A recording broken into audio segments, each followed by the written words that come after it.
আসসালামু আলাইকুম, সবাই কেমন আছেন? আমি শাইলা কিচেন থেকে শাইলা বলছিলাম। তো এখন আমি নিয়ে এসেছি একটা খুবই মজাদার পাস্তা, আর একদম ঘরোয়া উপকরণ দিয়ে আমি এই মজাদার পাস্তাটা রান্না করব। এই ঝাল ঝাল পাস্তাটা রান্না করার জন্য আমি নিয়েছি 2-3 রকমের মিক্সড পাস্তাগুলো। এর পাস্তাটা খাইতে এতটাই মজা, ঘরে যে মশলাগুলো আছে আমি সেই সাধারণ কিছু উপকরণ দিয়েই এত মজাদার একটা পাস্তা রান্না করব। আর এটা রান্না করার জন্য আপনারা দেখুন আমি কীভাবে রান্না করেছি। আমি পাস্তাগুলোকে খুব ভালো করে সিদ্ধ করে নিয়েছি। সিদ্ধ করে এখন আমি ঠান্ডা পানি দিয়ে পাস্তাগুলোকে একটু ভালো করে ধুয়ে নিব। ধুয়ে এখন আমি পাস্তাগুলো পানি ঝরাইতে দিব। পানিটা ঝরছে, এখন আমি দিয়ে দিচ্ছি একটা ফ্রাই প্যানে কিছুটা তেল। তারপরে দিয়ে দিলাম আমি 4-5টা কাঁচামরিচ। তারপরে দিয়ে দিলাম এখানে কিছুটা পেঁয়াজ কুচি। এই কাঁচামরিচ আর পেঁয়াজ কুচিটাকে আমি একটু খুব ভালো করে ভেজে নিব।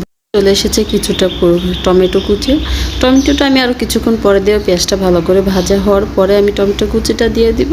তো পেঁয়াজটা দেওয়ার সময় কিছুটা টমেটো পড়ে গেছে, এতে কোনো সমস্যাই হবে না। এখন আমি দিয়ে দিলাম সেই কিছুটা টমেটো কুচি রেখেছিলাম। এই টমেটোগুলো দিয়ে আমি পেঁয়াজটা টমেটো আরও খুব ভালো করে একটু ভাজা ভাজা করে নিব। তারপরে দিয়ে দিলাম এখন পরিমাণ মতো লবণ দিয়ে আমি এটাকে আরও ভালো করে ভেজে এক সাইডে সরিয়ে রেখে আমি দিয়ে দেবো একটা ডিম। এখানে আপনারা চাইলে আরও বেশি ডিম দিতে পারেন, আমি একটা ডিম দিয়ে রান্না করব। ডিমটা আমি একটু ভালো করে ভাজা করে নিলাম। নিয়ে এখন আমি পেঁয়াজ আর ডিম একসাথে মিশিয়ে নিব। পেঁয়াজ আর ডিম আমার একসাথে মিশানো হয়ে গেছে। এখন আমি দিয়ে দিলাম কিছুটা সয়া সস দিয়ে আমি আবারও দিয়ে দিলাম একটা ম্যাজিক মশলা দিলে তো খাবারের স্বাদটা অনেকটা বেড়ে যায়, এটা তো আপনারা সবাই জানেন।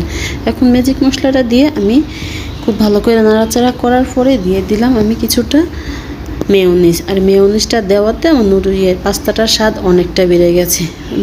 মেয়োনিজটা দিয়ে আমি এটাকে আবার ভালো করে একটু নাড়াচাড়া করে এখন দিয়ে দিব সিদ্ধ করা সেই পাস্তাগুলো দিয়ে আমি এখন আবারও খুব ভালো করে মিশিয়ে নিব মশলাগুলোর সাথে।